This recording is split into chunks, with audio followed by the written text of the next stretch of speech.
Hi hello everyone, welcome to Disha TV. లేటెస్ట్గా social మీడియాలో ఎక్కడ చూసినా మనకు ఒక వీడియో వైరల్ అవుతూ ఉంది. ఆ వీడియో మీ అందరికీ తెలిసే ఉంటుంది. Folk dancers Eshwar Sai and అదేవిధంగా మాధురి రాథోడ్ ఇద్దరు కలిసి ఏకాంతంగా ఉన్నటువంటి వీడియో ఒకటి రూమ్లో ఉన్నప్పుడు వాళ్ళ భార్య వెళ్ళడం పట్టుకోవడం. ఆ వీడియో ఇప్పటికీ సోషల్ మీడియాలో ఎప్పటికప్పుడు వైరల్ అవుతుంది. సో దీని మీద లేటెస్ట్గానే ఈశ్వర్ సాయి కూడా రియాక్ట్ అయ్యారు. దాని తర్వాత తన భార్య కూడా ఈ విషయం మీద మాట్లాడింది. సో అసలు ఏం జరిగింది? దాని తర్వాత ఇప్పుడు మాధురి కూడా ఈశ్వర్ సాయి భార్య ఎవరైతే శరణ్య ఉన్నారో తన మీద కూడా కేసు పెట్టడానికి కూడా నార్సింగ్ పోలీస్ స్టేషన్కి వెళ్ళినట్లయితే తెలుస్తుంది. సో వీటన్నిటి మీద మాట్లాడడానికి మనతో పాటు ప్రముఖ అనలిస్ట్ అనుకోవచ్చు, ఈ మధ్యకాలంలో ఎక్కడ చూసినా ఆయన కనిపిస్తూ ఉన్నారు, శేఖర్ భాష గారు ఉన్నారు. మాట్లాడదాం. నమస్తే. ఇప్పుడు ఎక్కడ చూసినా కానీ ఈ ఇష్యూ మీకు తెలిసే ఉంటుంది, మీకు ఆల్రెడీ కాల్స్ వచ్చే ఉంటాయి, మాట్లాడే ఉంటారు. సో అసలు ఏం చెప్తారు దీని మీద? ఎవరిది తప్పు అనుకోవచ్చు? అంటే అటు పెళ్ళయింది, నాకు భార్య ఉంది, బాబు ఉన్నాడు, నాదే తప్పని ఈశ్వర్ సాయి కూడా ఒప్పుకుంటున్నాడు. సో ఏం చెప్తారండి దీని మీద? ఒప్పుకోవడం మంచిది, తప్పుని ఒప్పుకోవడం అనే సంస్కారం. క్షమాపణలు కోరుతున్నాడు ఆవిడని కూడా. మరి అదే సంస్కారం ఆవిడ దగ్గర కనిపించట్లా నాకు. భార్య దగ్గర పెళ్ళి ఆయన నిజంగా ఆయనకి క్షమాపణ ఎవరిని కోరాలి? ఈశ్వర్ సాయి వాళ్ళ భార్యని కోరాలి. తప్పు అయిపోయింది, నువ్వు పిల్లోడు ఉండగానే వేరే అమ్మాయితో ఉండడమే తప్పు. అది ఆవిడికి చేసిన అన్యాయం. ఆవిడని క్షమాపణ అడగడం మానేసి ఈవిడికి క్షమాపణ ఎందుకు అడుగుతున్నాడు? ఇప్పుడు ఇద్దరు కలిసి దొంగతనం చేశారు, దొరికిపోయారు. దొరికిపోయిన తర్వాత ఒక దొంగ ఇంకో దొంగ క్షమాపణ చెప్తే ఏమిటి లాభం? ఎవడింట్లో అయితే దొంగతనం చేసావో వాడికి క్షమాపణ చెప్పాలి కదా. సార్ ఇంకెప్పుడు దొంగతనం చేయం సార్, మాకు తప్పు అయిపోయింది, మేము ఇద్దరు దొంగలు అని చెప్పి, అది కదా తప్పు. లేదు ఆ దొంగతనం చేస్తుంటే ఓనర్ పట్టుకున్నాడు అనుకో, పట్టుకొని మమ్మల్ని అందరినీ బయటకు పెట్టేస్తే మీరు రేపటి నుంచి ఎలా బతకాలరా?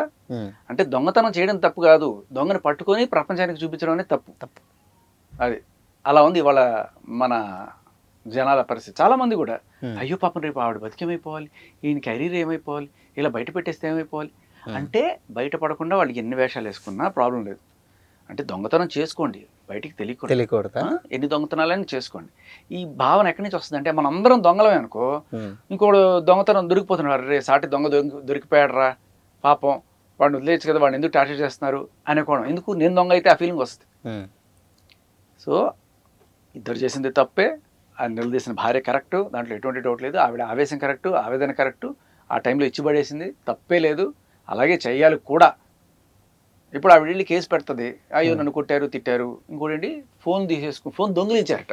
ఫోన్ దొంగిలించడం కాదు, యాక్చువల్గా వేములవాడ పోలీస్ స్టేషన్కి వెళ్ళారు వీళ్ళు ఇక్కడి నుంచి. తర్వాత వేములవాడ పోలీస్ స్టేషన్లో తీసుకెళ్ళి ముగ్గురు స్టేట్మెంట్లు తీసుకున్నారు. భార్యది, భర్తది, పతి పత్ని ఎవరు ఆవిడది కూడా తీసుకున్నారు. తీసుకుంటూ వీళ్ళు ఏం చెప్పారంటే మాది ఏదో తప్పైపోయింది, ఇంకోసారి ఇటువంటివి చెయ్యము, బుద్ధిగా ఉంటాం అని చెప్పి రాసి ఇచ్చేసి అక్కడి నుంచి వచ్చేసారు వీళ్ళు. ఇప్పుడు బయటకు వచ్చిన తర్వాత ఇప్పుడు నాకు తెలిసి ఆవిడ ఫోన్ ఏమన్నా అక్కడ సీజ్ చేశారో సాక్ష్యాల కోసం ఏదన్నా తెలియదు. ఈవిడ ఆ ఫోన్ తీసుకెళ్ళి అక్కడ ఇచ్చినట్టు సమాచారం నాకు తెలిసి. అది మేబీ వేములవాడ పోలీస్ స్టేషన్లో ఉండాలి. ఎఫ్ఐఆర్ అయితే వాళ్ళకి ఆ హక్కు వస్తుంది. ఒకవేళ ఏదైనా దాంట్లో ఏముంది చూడడానికి. ఎఫ్ఐఆర్ కాకపోతే చేయలేరు. ఎఫ్ఐఆర్ వాళ్ళు చేశారో లేదో మనకు తెలియదు. ఇంకా వేములవాడ పిఎస్లో మేబీ కాంప్రమైజ్ అయిపోయింది కదా అనే కోణంలో ఎఫ్ఐఆర్ చేసి ఉండకపోవచ్చు. సో అది ఫోన్లో బేసికలీ వీళ్ళిద్దరి మధ్య సంభాషణ ఏంటి అనేది తెలుస్తుంది. అయితే ఇప్పుడు మీరు అన్నట్లు ఆల్రెడీ ఒప్పుకున్నాడు, కానీ లేటెస్ట్ అప్డేట్ ఏంటంటే మాధురి రాథోడ్ ఎవరైతే ఉన్నారో ఆవిడ శరణ్య మీద కేసు పెట్టబోతుందని కూడా తెలుస్తుంది, పెడుతుంది అని కూడా టాక్ నడుస్తుంది. సో దీని మీద ఎట్లా మరి ఏంటో? కేసు పెట్టడం అనేది అంత ఈజీ కాదు. చట్టం ఇద్దరు అడల్ట్స్ వాళ్ళు ఇష్టపూర్వకంగా ఎక్కడైనా కలుసుకోవచ్చు. పెళ్ళైన వాళ్ళైనా పెళ్లి కాని వాళ్ళైనా ఎవరైనా సరే వాళ్ళ ఇష్టం, వాళ్ళ స్వేచ్ఛ, అది మనం ఎవరైనా ఏలు పెట్టడానికి లేదు అని చెప్పిన మాట నిజమే. అలా జరిగినప్పుడు భార్యో భర్తో ఆవేశపడి అవతల వాళ్ళని కొట్టినా తిట్టినా అది కూడా తప్పు కాదు అనే విషయం కూడా తీర్పులు ఇచ్చినాయి. ఓకే. ఎందుకంటే ఒకవేళ ఇష్టం లేకపోతే మీరు డైవర్స్ తీసుకోండి, అంతేగాని వాళ్ళని కొట్టడాలు చంపడాలు కరెక్ట్ కాదు. కానీ ఆన్ ద స్పాట్ ఒక మనిషి, ఒక భార్య కానీ ఒక భర్త కానీ తన పార్ట్నర్ వేరే వాళ్ళతో ఉన్నది చూస్తే తట్టుకోలేక ఇద్దరిని కొట్టచ్చు, చంపేయచ్చు కూడా. ఏం చేసినా కూడా ఆ ఆవేశంలో జరిగింది కాబట్టి దానికి కేసు ఉండదు. ఒకవేళ కేసు పెట్టినా శిక్ష ఉండదు. అది ఆవేశంలో జరిగింది ఖచ్చితంగా అనేదే ఉంటుంది. సో నాకు తెలిసి ఆ కేసు అయితే తీసుకోరు. ఒకవేళ తీసుకున్నా కూడా కోర్టులో నిలబడదు. అది ఏదో కొన్నిసార్లు అమ్యామ్యాల కోసం హడావిడి కోసం తీసుకునే కేసులు. బట్ నార్సింగ్ పీస్ కదా, చెప్పలేము, మనం ఏమన్నా జరగచ్చు. చాలా మీకు ఆ స్టేషన్ తోటి చాలా అనుబంధం ఉంటుంది కదా. ఒక కేసు 2 కేసులు, Raj Tarun case, Harsha Sai case, Jani master case, అన్ని కేసులు అక్కడే కదా. సో మనం చూసాం ఆ కేసుల్లో కూడా. లైక్ ఇప్పటిదాకా ఏదైనా తేలింది? రాజ్ తరుణ్ కేసు తీసుకోండి, అసలు కనీసం ఏమీ తెలియదు. తర్వాత ఆవిడ ఎలాంటిదో ప్రపంచానికి అందరికీ అర్థమైంది. అంటే డ్రగ్స్ కేసులో ఇరుక్కుని డ్రగ్స్ కేసు నుంచి తప్పించుకోవడానికి ఆయన మీద కేసులు పెట్టి ఇటువంటివి. ఇంకొకటి జానీ మాస్టర్ కేసు, 4 ఏళ్ల తర్వాత వచ్చి అత్యాచారం చేసిన అన్న కూడా కేసులు పెట్టుకుని అది. సో నాకు తెలిసి ఇప్పుడు హర్ష సాయి కేసు తీసుకుంటే, హర్ష సాయి కూడా ఈయనకేమో 25 ఏళ్ళు, ఆవిడకేమో 36 ఏళ్ళు.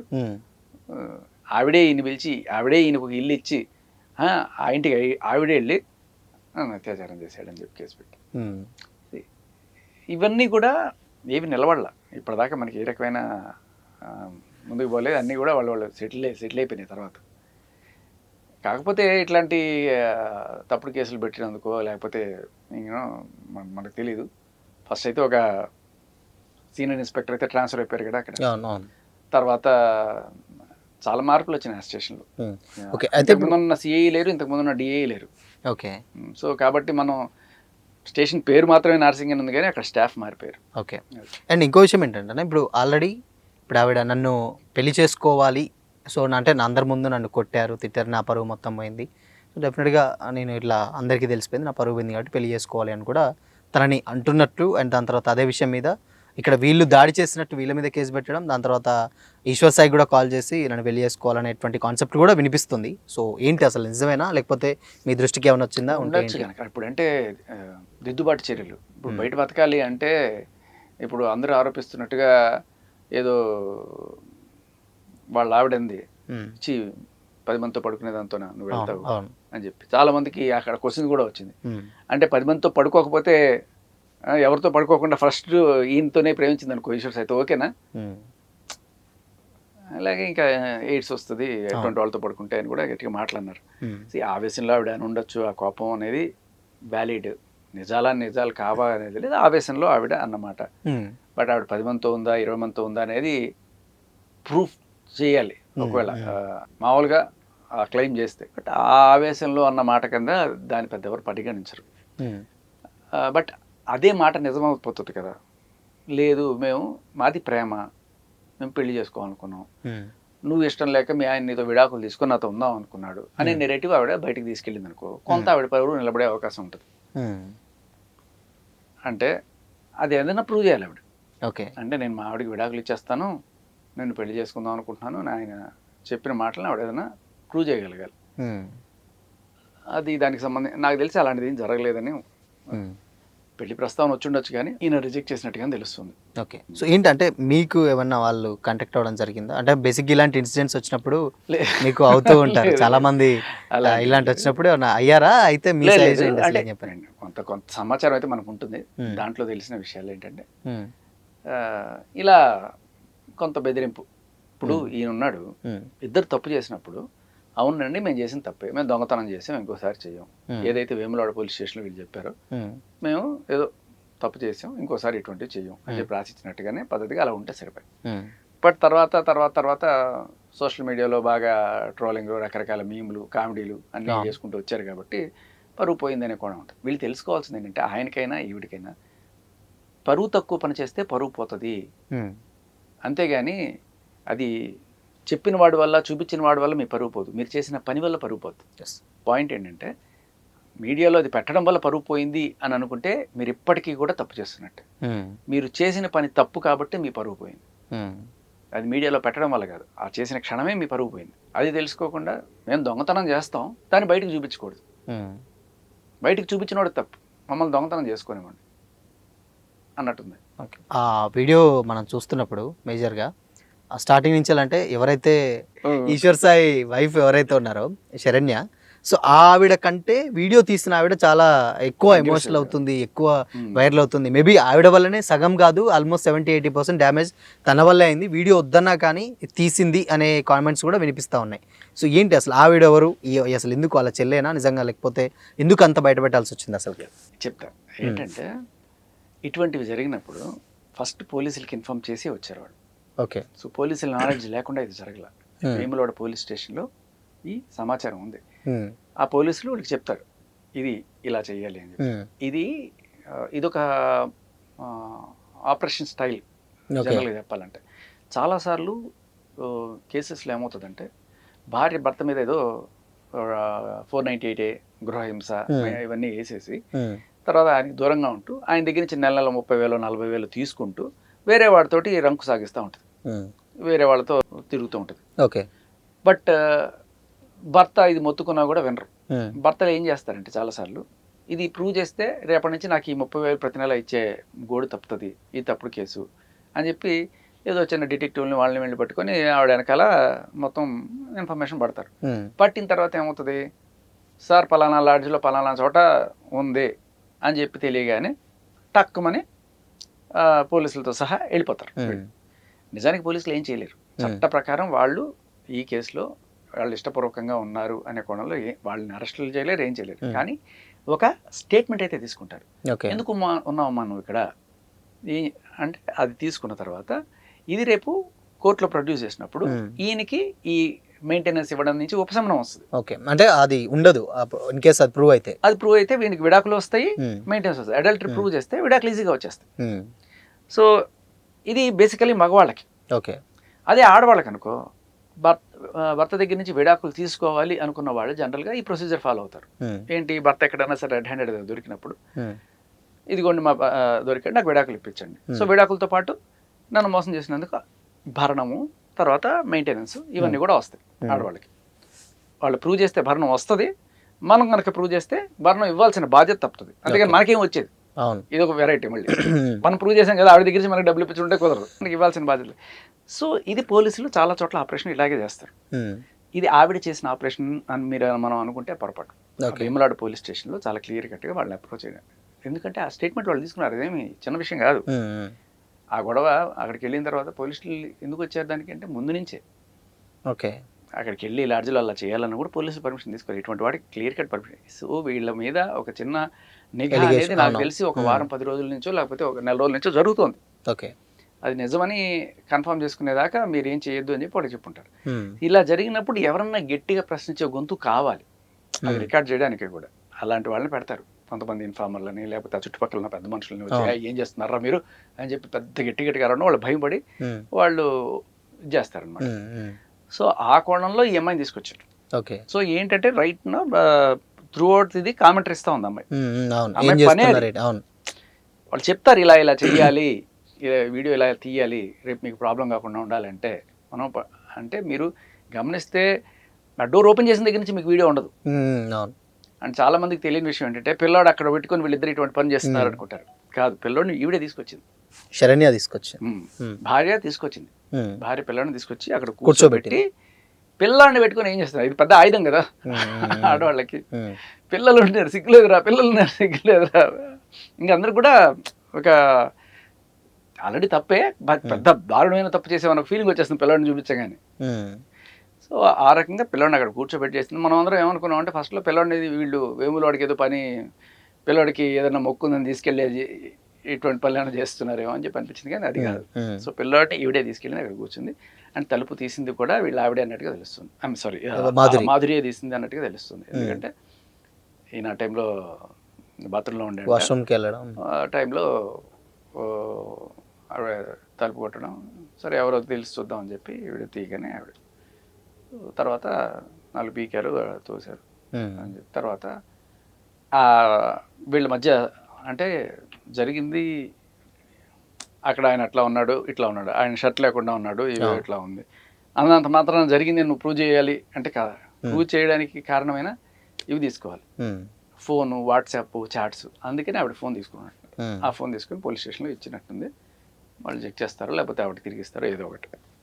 సో ఆ కోణంలో నిజంగా ఎఫ్ఐఆర్ అయ్యి ఉంటే ఆ ఫోన్ సీజ్ అయ్యి ఉండేది, అమ్మాయి ఫోన్, సాక్ష్యం కోసం. ఎఫ్ఐఆర్ కాలేదు అనుకునే కోణంలో సరే కాంప్రమైజ్ అయిపోయారు అనుకుంటే అక్కడ ఆ ఫోన్ ఇచ్చేసి ఉండాలి. బట్ ఫోన్ ఇవ్వలేదు అంటే ఆవిడ ఈవిడే పెట్టుకుందా లేకపోతే పోలీస్ స్టేషన్లో ఉందా మనకు తెలియదు.